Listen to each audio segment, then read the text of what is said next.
Akyat kami doon.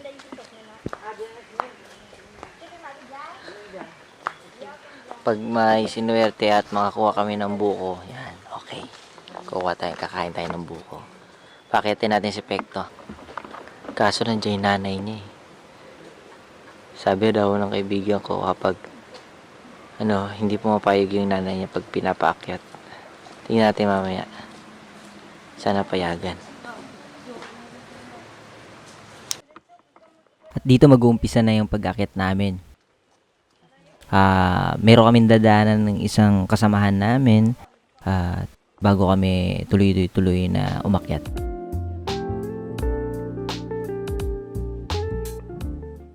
Pag pag may sakit, may sipon, ihawin agad, wag na dalhin dun sa kabilang lugar. Okay, ganun pala yun. Ikaw nga, pwede kaway ko. Bawal. Huwag natin iba. Hindi pala allowed nila na kunyari magdadala ka ng manok sa kabilang bahay na merong medyo may sakit siya para ihawin. Hindi pwede. Dapat dito palang katayin mo na siya. Diba, RJ? Dito may pupunpunin pala yung kasama namin mga labahin. Kaya hinintay na namin siya bago umakyat. Taas ng punong to. Para siyang kawayan.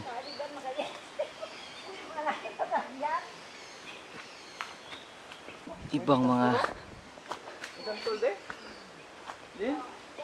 Ano yan? Yung santol. Saan? Ay, bunga. Isipin mo may mga tira dito. Tapos mga bata nag-aaral pa. So umabot na ang 1 hour palabas doon sa may Lambunaw. Isipin mo yung mga bata ngayon na napakalapit ng mga school nila. Tricycle, may mga sasakyan. Tamad pa mag-aral. Isipin mo yung buhay nila dito, bababa sila. Aakyat. Makapag-aral lang. Kaya kayong mga pinag-aaral kayo, may kakayahan naman mag-aral. Mag-aral kayo. Kung ano man sitwasyon nyo. Tulad nila, layo pa nito, matarik. Pero nagsisikap sila.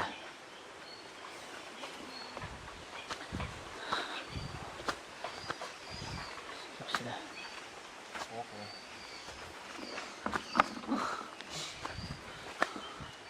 Para sa kinabukasan nila. Hirap ng buhay nila. Para mo bababain yan. Aakyatin. Para punta sa bayan. Tapos ikaw ang lapit-lapit lang ng school mo. Lapit lang. Tamad ka pa. Ay, napo na ako eh. Ganyan kalalim oh. Tayo galing.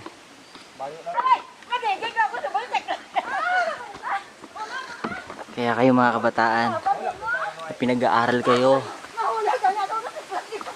Maganda ang sitwasyon nyo. Mag-aaral kayo. At kung may mga pangarap man, ito pa rin nyo.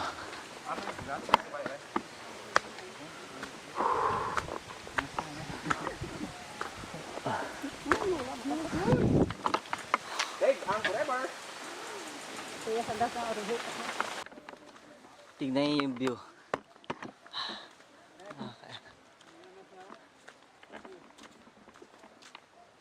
Lalo na yan, puro mga palayan.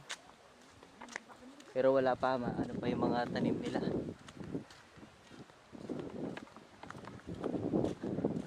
Sipin nyo, nilalakad nila to. Yung mga estudyante rito.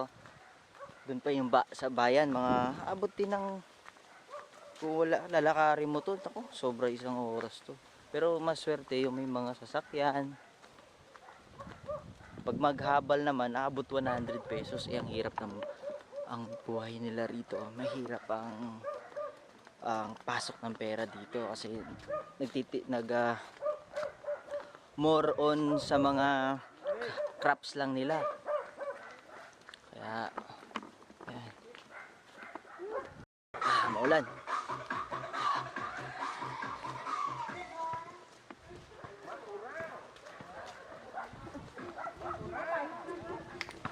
Maulan.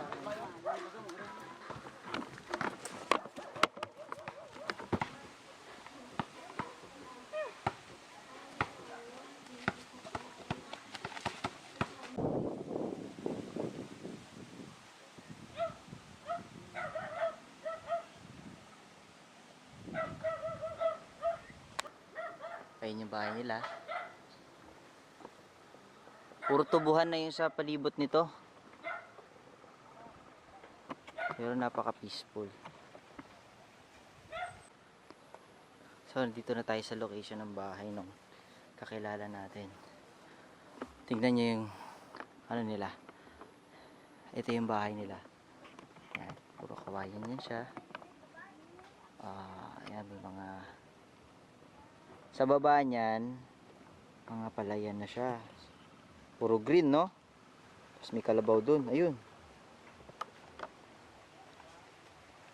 Bumababa pa yan sila doon sa bayan kung may bibilhin, mag-aaral yung mga bata.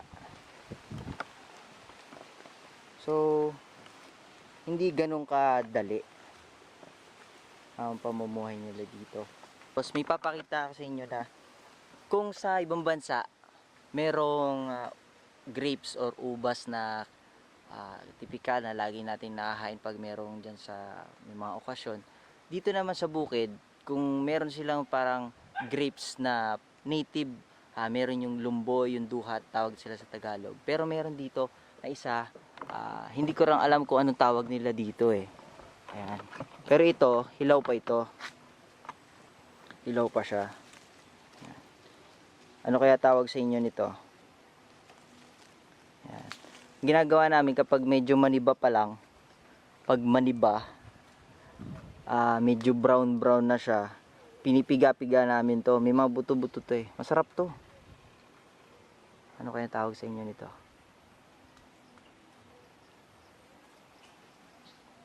Basta kami, tinatawag ko to ubas ng Pinas eh. Yan. Pula to, pula kapag nahinog. Ayun, ang ganda ng location nila dito.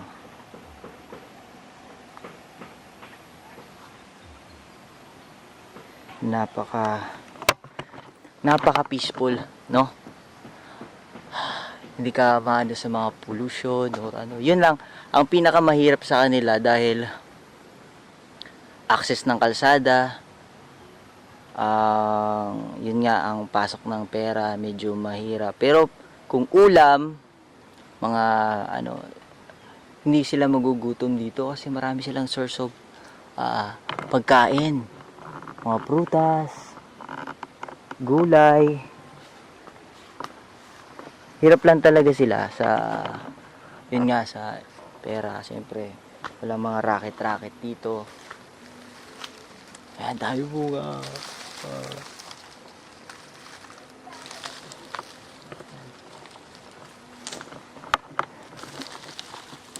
Yan o.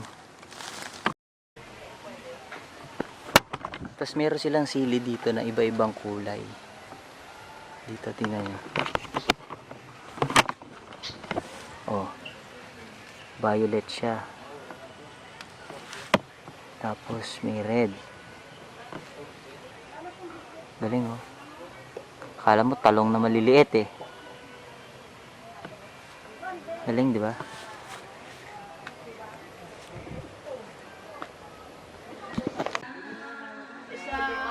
Dito mapapapansin nyo pagpasok ko, may pusa sa taas.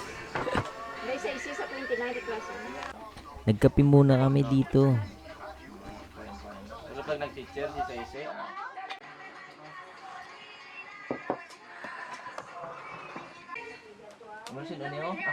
Dito nagluluto na ang bawat isa. May mga obligasyon na. para sa mabilisang pagluto ng mga pagkain.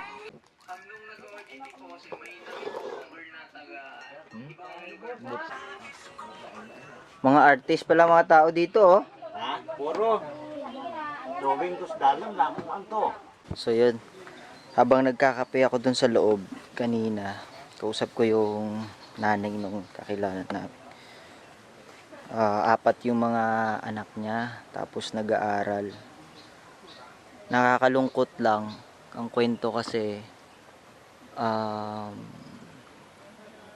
libre naman yung pag-aaral, kaso yun nga sa kalagayan nila, hindi nakakuha ng scholarship yung apat nilang anak. So parang para sa akin naman, hindi naman sa ano, dapat tignan mo nila na yung sitwasyon ng mga tao, isurvey talaga nila ba kung ano, kasi sa gantong sitwasyon ang layo ng bahay nila, tapos mahirap pa sa ano, hindi pa nila makaka-scholarship.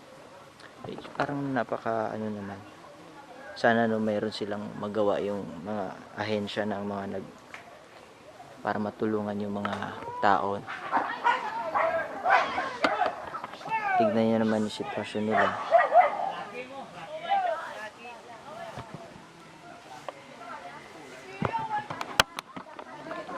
Kung may kakayahan lang tayo, ba't hindi, no? Bigyan natin sila ng scholarship na kung meron tayo. Kaso hindi pa hindi pa tayo ano, kaya sana nga masuportahan natin to yung mga taong ganito.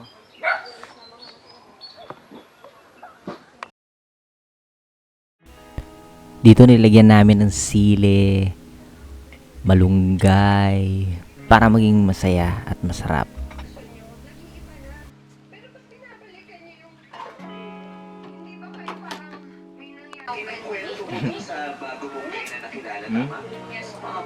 So ito, talipay. Ito yung dahon ng balinghoy. Dito, inumpisa na namin kumain.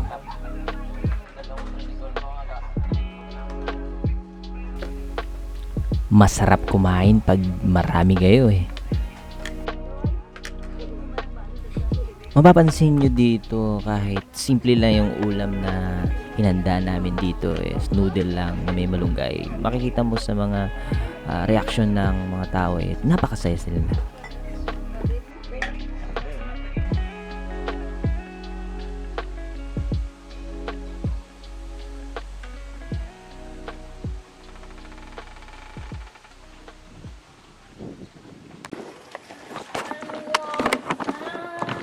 Baba na kami, baba.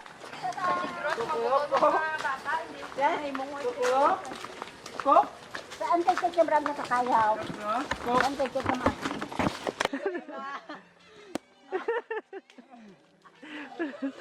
Dito, pagbaba namin, siguro sa dahil sa sili, medyo ginanaahan si Pekto mag-boxing.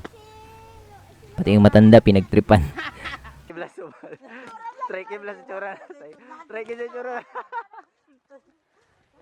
Try sa tsura. Kaya. Kaya.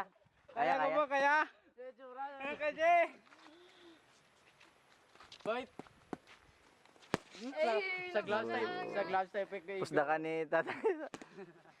May edad na kasi si tatay kaya medyo hindi niya na ano yung puwersa ng suntok. Pero makikita mo, may skills si tatay. Pero namang si Pekto ngayon, batang bata pa Hindi naman na. Sakaw. Malampot ka ni tatay. Muntik na si Pekto dito.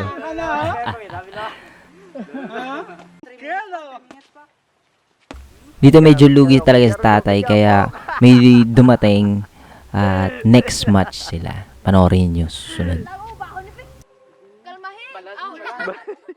Los leisure! Pit ka lang. Lawas, Pek, lawas.